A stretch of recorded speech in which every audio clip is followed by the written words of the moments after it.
Welcome to Maranatha Minute with Bishop Richard Frank. Maranatha Minute is a production of Maranatha Ministries, UPC. For the next 5 to 7 minutes, Bishop Frank will talk about various topics that will help and encourage you in your walk with God. Your comments are both encouraged and appreciated. Be sure to like us on Facebook, and follow us on YouTube, and be sure to click the bell so you'll always know when we go live. Now relax, and be blessed by this week's version of Maranatha Minute.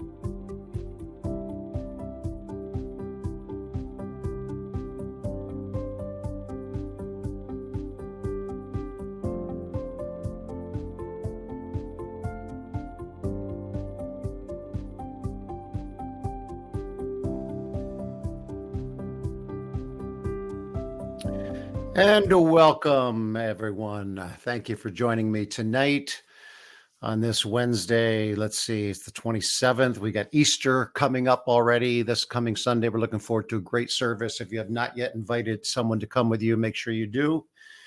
We still have handouts at the church. If you want to swing by and pick some of those up, let me silence my phone. Here it is. Text messages coming in. I got too many things going on at one time, all the time.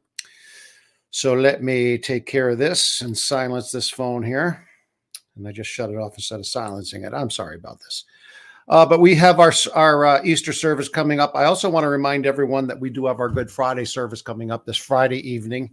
And that's going to be at 6 o'clock. That's going to be a communion service. We're looking forward to a wonderful, precious time in the presence of the Lord. Good Friday, commemorating his death and crucifixion. And we'll be doing that by taking communion and allowing the Spirit of the Lord to touch us in a beautiful way that he always does at communion time.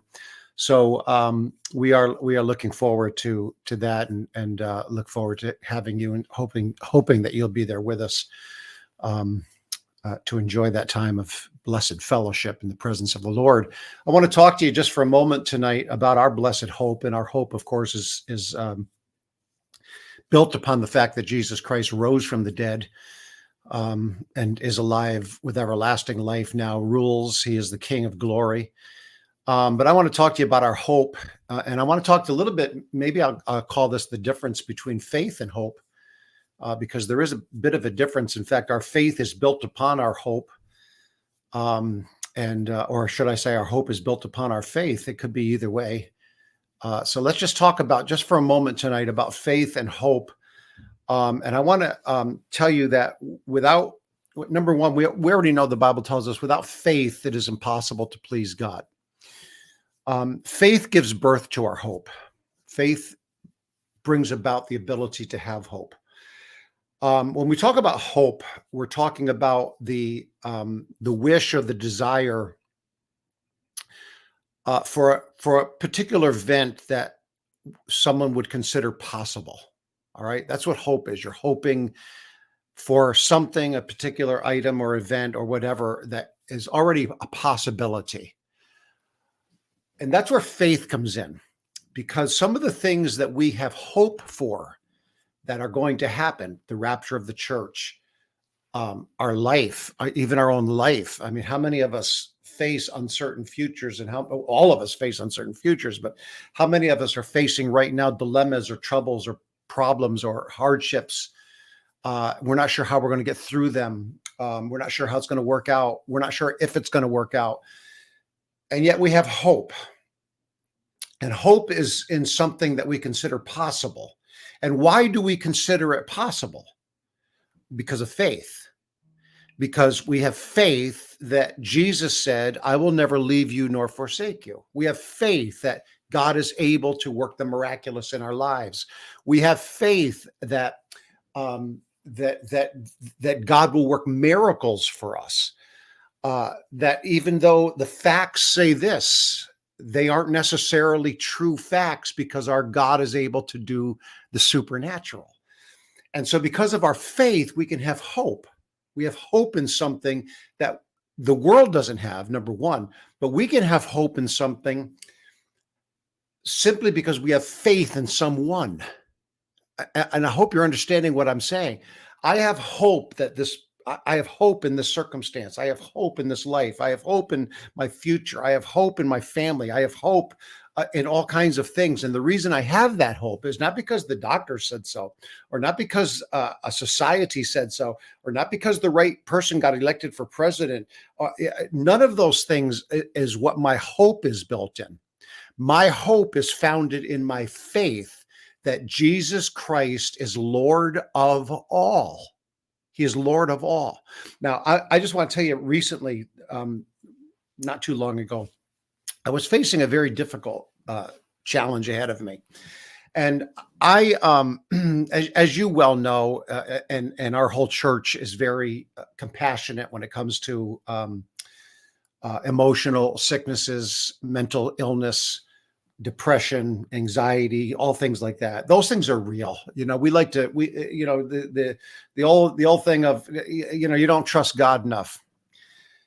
Some of this stuff is physical. Some of it is mental. Some of it is thought patterns. Some of it is physical, and they all need to work together. We all need to work together. That's another story for another time. That's a session that Shoshana and Janae have covered in the past, and perhaps will again. But I went through something not too long ago. I shouldn't say I went through something. I was facing something that I thought I was going to be going through. And for a split second, this dread came over me.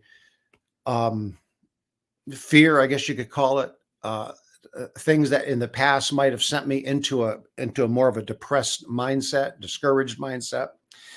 And what got me through it this time was the understanding that I have hope. Hope is different from faith, because hope is the belief that something is going to happen that is possible. This is going to happen. It's possible. And the reason it's possible is because of my faith in the one who makes it possible. So you see how faith and hope work together. I hope I'm getting this clear to you, that we are not without hope. And the reason we are not without hope is because we have faith in someone who can do what this world can't do, what science can't do, what doctors can't do, what psychologists can't. We have hope in someone that can work the supernatural. And or I should say, we have faith in someone that can work the supernatural. Therefore, we have hope that even our unsurmounting opposition and unsurmounting problems and abundance of hardships, we press on. We overcome discouragement. We don't fall. We don't lose out. And I've said this over and over again. I have fallen into depression, but it didn't get me. I was brought out of it. I've gone through the valleys. I've gone through the valley of the shadow of death, but He's brought me out of it. See, so I have hope that I will get through this because I have faith in the one that can make that happen. Amen. That's the difference between hope and faith. I have hope that it's going to work out. Why do I have hope? Because I have faith in the one that can work it out. Amen. So take that, pray about that. Actually, don't just take these words today and say, oh, that was good. I appreciate it. I enjoyed that. Pray about that. Ask God to give you a greater revelation of the fact that we have hope because we have faith in God. We have faith in the one that can do it. And therefore I have hope that it'll come to pass. All right. Ask God to give you insight, to give you wisdom, to give you knowledge, to reveal to you the depth and the power that hope brings, and the strength that hope has, because it's founded in faith in the one that can do it. Amen. God bless you. I pray you have a great week. I pray I'll see you on Friday evening at 6:00 for our communion service. Probably be ending by 7, so you can make your plans that way. We'll be having communion service at 6 to 7, and then Sunday morning, make sure, if you haven't already, go out of your way and invite somebody to come to church with you for Easter Sunday. I've already invited somebody, and I'm not done yet. Invite people to come to church with you. Let's pack this place out, not for our sake, not for Maranatha's sake, for the lost soul's sake that's coming to church. It's not for the good name of Maranatha. It's not for the good name of this congregation. It's for the soul that needs salvation. Bring somebody to church with you. God bless you. Thank you so much for joining me today. I pray you have a blessed rest of your week, and I look forward to seeing you this weekend. God bless you all.